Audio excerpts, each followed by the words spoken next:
Julho de 1731. Uma caravana de mulas para as margens do rio San Juan, na região de Chocó, na Colômbia colonial. Servidores da coroa abrem pesados sacos de couro e despejam seu conteúdo na água. Nada de ouro, nada de prata. Um metal denso, branco prateado, que os mineiros chamavam de Platina del Pinto. Pequena prata do rio Pinto. Eles a destruíam de propósito, por ordem da coroa espanhola, porque esse metal era mais pesado que o ouro, mais denso, mais resistente ao calor e ao ácido do que qualquer coisa que a ciência europeia já tivesse encontrado. E isso o tornava perigoso. Falsificadores em Chocó descobriram que misturar platina em barras de ouro podia enganar o teste de deslocamento de Arquimedes, o teste padrão de pureza usado em todas as casas da moeda da coroa nas Américas. Uma barra com 17% de platina passaria por ouro puro. A fraude era indetectável. Então, os administradores coloniais da Espanha fizeram o que os impérios sempre fazem quando encontram algo que não podem controlar. Eles tentaram destruir. Os mineiros receberam ordens para separar o metal branco de seu ouro e jogá-lo no rio. Os registros documentados, que o historiador Chris Lane, da Universidade de Tulane, rastreou nos arquivos nacionais colombianos, mostram que essa política persistiu por décadas. O metal que eles jogavam fora vale hoje mais de $2.000 por onça. Foi usado como moeda por apenas uma nação na história da humanidade. É o catalisador mais importante na economia do hidrogênio. O ingrediente ativo no medicamento contra o câncer mais importante já desenvolvido. E a razão pela qual seu carro passa em uma inspeção de emissões. 75% de todos os depósitos já encontrados estão em uma única formação geológica em um único país. E exatamente agora, após 7 anos consecutivos em que a oferta ficou abaixo da demanda, o mundo está ficando sem o metal. Esta é a história da platina. O metal precioso que a maioria das pessoas que acumulam ouro e prata nunca considerou seriamente. E os registros documentados sugerem que isso pode ser um erro. A história oficial da descoberta da platina atribui isso a um oficial naval espanhol chamado Antônio de Ulloa, que publicou a primeira descrição científica em 1748. Essa é a versão na maioria dos livros didáticos. Ela está incompleta. Os registros documentados mostram que povos indígenas da cultura Latolita Tumaco já incorporavam platina em artefatos de ouro 600 anos antes de Cristo. Mais de 2 milênios antes de um europeu tocá-la. Eles desenvolveram uma técnica de sinterização, na qual grãos de platina eram misturados com pó de ouro e a mistura era aquecida abaixo do ponto de fusão do ouro, para então ser martelada em forma. Máscaras mortuárias com óleos revestidos de platina. Objetos cerimoniais que combinam 2 metais que nenhum ourives europeu teria sido capaz de unir. Esses artefatos estão hoje no Museu Nacional, em Quito. Quando os espanhóis chegaram, não tinham ideia do que tinham diante de si. Eles não conseguiam fundir a platina. Seu ponto de fusão de 1768 graus Celsius estava além do que seus fornos podiam alcançar. Eles não podiam dissolvê-la em ácido, não podiam transformá-la em nada útil. E sua semelhança com a prata significava que era o sonho de um falsificador. Então, eles tentaram eliminá-la completamente da cadeia de suprimentos. Ulloa, que tinha 19 anos quando participou da missão geodésica francesa no Equador, em 1735, deparou-se com a platina durante inspeções em lavagens de ouro em Chocó. Ele a descreveu como uma pedra de tal resistência que era muito difícil quebrá-la ou esmagá-la por meio de golpes em uma bigorna de aço. Em sua viagem de volta à Espanha em 1745, seu navio foi capturado pelos britânicos perto de Louisbourg. Ele se tornou prisioneiro de guerra. No entanto, a Royal Society de Londres examinou seus papéis, reconheceu seu valor científico e interveio para obter sua libertação. Ulloa foi eleito membro da Royal Society em dezembro de 1746, antes mesmo de publicar seus resultados. A ironia é que o metalurgista britânico Charles Wood já havia encontrado amostras de platina em 1741, que haviam sido contrabandeadas de Cartagena para a Jamaica. 28 anos antes da publicação de Ulloa. A corrida científica pela platina já estava em todo vapor. O sueco Henrik Schäfer declarou ao sétimo metal em 1751. E um francês chamado Pierre-François Chabanot, que trabalhava no Real Seminário de Bergara, na Espanha, passou 3 anos tentando torná-la maleável. Notavelmente, ele destruiu todo o seu equipamento por frustração, antes de retornar 3 meses depois com uma solução. Em 1786, ele apresentou ao conde Duranda um cubo de 10 centímetros de platina pura e trabalhável. O rei Carlos III deu-lhe um laboratório próprio e ordenou que o processo fosse mantido em segredo. A platina de Chabanot foi usada para fabricar um cálice para o Papa Pio VI em 1789. Ele pesa quase 2 quilos. Ainda se encontra hoje no Tesouro de São Pedro, em Roma. Mas o homem que transformou a platina de uma curiosidade em uma indústria foi um médico inglês chamado William Hyde Wollaston. Na véspera de Natal de 1800, Wollaston e seu parceiro Smithson Tennant compraram quase 6.000 onças Troy de minério de platina aluvial por 795 libras. Wollaston desenvolveu então um processo secreto de metalurgia do pó e o manteve escondido por 20 anos. Ele revelou os detalhes apenas em sua última palestra Bakerian, em 1828, que ditou em seu leito de morte. Enquanto trabalhava na purificação dessa primeira compra, Wollaston descobriu 2 elementos totalmente novos escondidos no minério de platina. O paládio em 1802 e o ródio em 1803. Tennant encontrou mais 2 nos resíduos, ósmio e irídio, no mesmo ano. 4 novos elementos, extraídos de um único lote de minério em um único laboratório em um único ano. Estima-se que Wollaston tenha ganhado 30.000 libras com seu negócio de platina, uma fortuna que financiou o resto de sua carreira científica. Esses 4 elementos, mais o rutênio, que foi descoberto em 1844 por Karl Ernst Klaus, na Universidade de Kazan, e recebeu o nome latino da Rússia, formam os metais do grupo da platina, 6 metais, todos encontrados juntos. Todos produzidos juntos. Não se pode minerar um sem produzir os outros. Este fato geológico de que esses metais são inseparáveis é a chave para entender tudo o que se segue. E isso leva a um comportamento de preços extraordinário. Ródio. O mais raro dos 6. Com uma produção global total de cerca de 30 toneladas por ano, o preço subiu de aproximadamente $600 por onça em 2016 para quase $30.000 em março de 2021. Um aumento de 50 vezes em 5 anos. Depois, caiu novamente para abaixo de 5.000. O mecanismo é simples. Normas de emissão mais rigorosas aumentaram a demanda por ródio. Mas para produzir mais ródio, você precisa minerar mais de tudo. Isso inunda o mercado com platina e paládio, que você talvez nem precise. Os metais estão ligados entre si no minério. O mercado de um não pode se mover sem arrastar os outros. Agora, Rússia. Esta é a parte da história que muda sua perspectiva sobre a platina. Pois a Rússia fez com este metal algo que nenhuma outra nação jamais fez antes ou depois. Em 1819, a platina foi encontrada nos Montes Urais, como pequenas inclusões em depósitos de ouro aluvial perto de Ekaterimburgo. Depósitos mais ricos surgiram perto de Nizhny Tagil, nas terras da família Demidov, a segunda dinastia mais rica da Rússia depois dos Romanov. Os trabalhadores inicialmente usavam os estranhos grãos pesados como chumbo para a caça. Eles literalmente atiravam em animais com platina. Em uma década, a Rússia controlava estimados 93 a 95% da oferta global de platina. E o ministro das Finanças, Conde Georg Ludwig Cankrin, teve uma ideia que nenhum funcionário de um Ministério das Finanças na história havia tentado.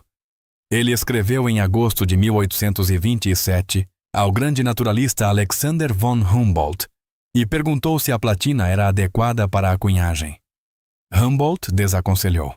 O preço era muito volátil. Cankrin o ignorou. Em 24 de abril de 1828, a Rússia começou a cunhar rublos de platina. 3 denominações, 3 rublos, 6 rublos e 12 rublos. Cada moeda era cunhada com as palavras platina pura dos Urais. Ao longo de 17 anos, a Casa da Moeda em São Petersburgo produziu mais de 1.370.000 moedas de 3 rublos e apenas 3.474 moedas de 12 rublos. A Rússia continua sendo a única nação na história documentada que usou a platina como moeda oficial de circulação. O experimento terminou em 22 de junho de 1845. O público desconfiava do metal branco desconhecido. A cunhagem custava 98 copeques por moeda de 3 rublos, comparado com menos de 1 copeque para 1 rublo de ouro.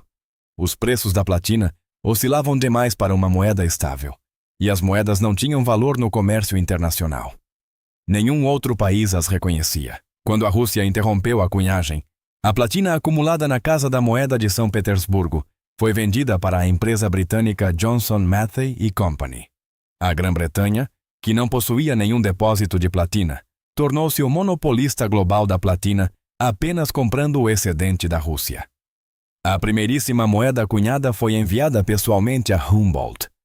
Após sua morte, o czar Alexandre II a comprou de volta. Ela se tornou uma peça de exibição no Hermitage.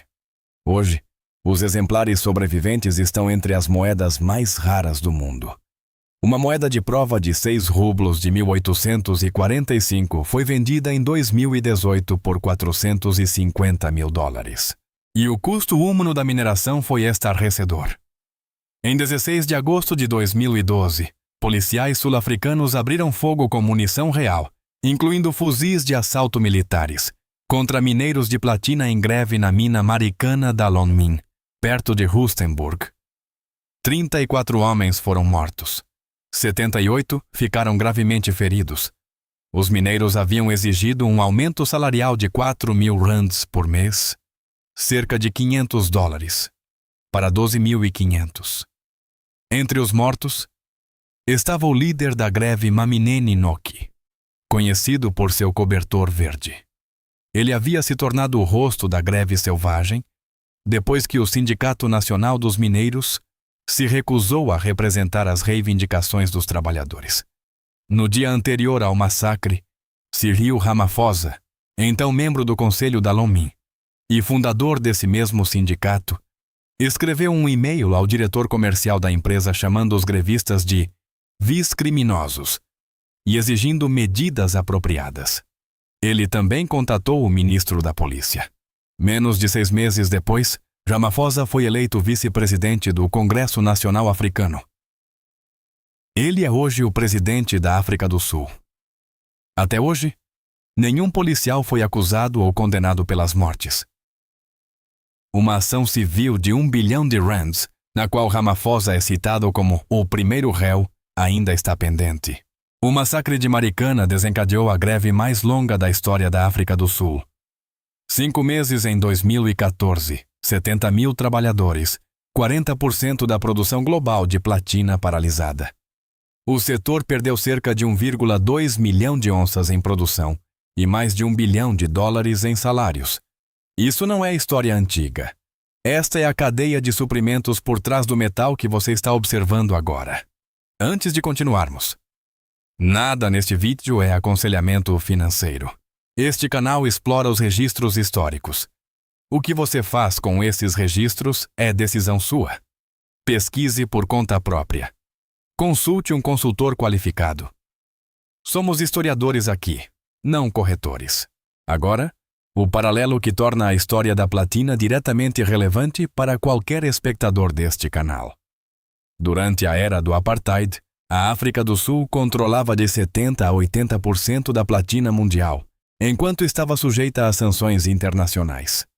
Os Estados Unidos dependiam de cerca de 90% das importações de metais do grupo da platina, com a África do Sul e a União Soviética sendo as únicas fontes significativas.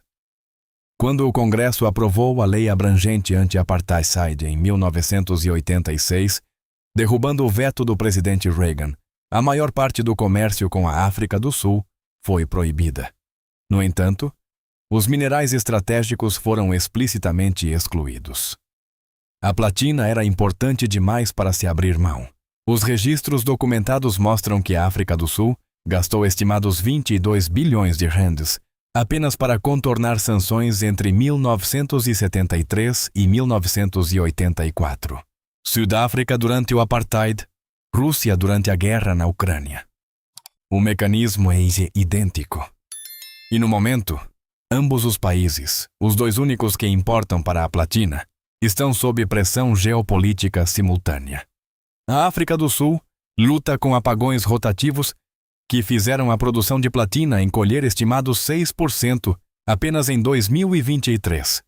A Rússia enfrenta sanções ocidentais cada vez maiores e uma ameaça de investigação anti-dumping, que poderia resultar em tarifas de mais de 130% sobre o paládio russo na importação para os Estados Unidos. O que, portanto, dizem os registros documentados sobre a platina como ativo de investimento, especialmente se você já possui ouro e prata? A primeira coisa que os registros mostram é que a platina foi historicamente negociada acima do ouro, não abaixo. Durante a maior parte do século XX, a platina foi o metal mais caro. Antes da crise financeira de 2008, o preço da platina era mais do que o dobro do preço do ouro. Na década de 1960, a proporção chegou a mais de 6-1 a favor da platina. A última vez que a platina foi mais cara que o ouro foi por volta de janeiro de 2015. Hoje, com o preço do ouro acima de 5.000 e o da platina perto de 2.000, a proporção inverteu-se para cerca de 2,5-1 a favor do ouro. Esta é a maior lacuna na história documentada. A segunda coisa é o déficit de oferta. O World Potash Platinum Investment Council relata 4 anos consecutivos em que a demanda excedeu a oferta, de 2022 a 2025. O déficit de 2025 foi o maior desde o início dos registros, com mais de 1 milhão de onças. Os estoques acima do solo caíram para cerca de 2,6 milhões de onças, o que corresponde a cerca de 4 meses de demanda. As taxas de empréstimo de platina, ou seja, o custo para alugar metal físico, subiram para uma média de 15% no terceiro trimestre de 2025, chegando a quase 40% em períodos de pico. Quando custa 40% ao ano apenas para alugar um metal, o mercado físico está lhe dizendo algo que o preço no papel ainda não absorveu. A terceira é que a platina ocupa uma posição única que nem o ouro nem a prata possuem. O ouro é um metal monetário. A prata é um híbrido. A platina é algo completamente diferente. É simultaneamente um metal precioso, um metal industrial essencial para o controle de emissões na indústria automobilística, um metal médico usado no tratamento do câncer e o catalisador-chave para a economia do hidrogênio. Cerca de 40% da demanda anual de platina deve-se a catalisadores. O medicamento contra o câncer cisplatina, descoberto por acaso em 1965, tornou-se desde então o quimioterápico mais utilizado no mundo. Ele transformou o câncer de testículo de uma sentença de morte em uma taxa de sobrevivência de 90%. Nenhum outro metal precioso possui tal espectro de fontes de demanda. A demanda na indústria automobilística remonta a Eugène Rodry, que registrou sua patente para o catalisador em 1950. Quando a Lei do Ar Limpo de 1970 obrigou os fabricantes de automóveis a reduzir as emissões dos veículos, os catalisadores tornaram-se obrigatórios. Um único catalisador padrão contém de 3 a 7 gramas de platina. Multiplique isso por cada carro na Terra, e você entenderá por que 40% de toda a platina minerada anualmente vai para sistemas de escape. Seguiu-se uma epidemia de furtos, com o furto de catalisadores aumentando 1.700% entre 2019 e 2022. É assim que a escassez se parece nas ruas. A quarta é a acessibilidade. A platina não é tão amplamente disponível para compra privada quanto o ouro e a prata. Isso é tanto uma barreira quanto um sinal. Quando um metal é mais difícil de comprar, também é mais difícil de vender em um pânico. No entanto, a economia do hidrogênio tem ficado consistentemente aquém de suas próprias projeções até agora. A dependência industrial da platina também é uma vulnerabilidade. Em uma recessão severa, a produção automobilística cai e, com ela, o preço da platina cai. Em 2008, a platina caiu mais de 60% em 6 meses. Platina não é ouro. Ela não se comporta como ouro em um colapso. E a concentração geográfica que torna a platina escassa também a torna vulnerável. Uma única greve na África do Sul pode retirar 40% da oferta global do mercado da noite para o dia. A avaliação honesta é: a platina oferece uma combinação de status monetário histórico, necessidade industrial, insubstituibilidade médica e escassez estrutural que nenhum outro metal alcança. Mas ela vem acompanhada de volatilidade e ciclicidade industrial que o ouro não apresenta. Cada império na história deste metal cometeu o mesmo erro. A Espanha viu uma ameaça, a Rússia viu uma moeda, a África do Sul do apartheid viu um meio de pressão, e a União Soviética viu uma reserva estratégica. Em cada caso, as pessoas que controlavam a platina tentaram usá-la como um instrumento de poder. Em cada caso, o metal sobreviveu ao regime. A coroa espanhola se foi. Os Romanov se foram. O apartheid se foi. A União Soviética se foi. Mas a platina ainda está no solo e nas mãos de quem a possuirá em seguida. Se esta história mudou sua visão sobre os metais preciosos em seu portfólio, por favor, inscreva-se no canal e nos dê um like. Estamos desenterrando a história que tentaram enterrar. Proteja seu futuro. O próximo tesouro de conhecimento se abrirá em breve.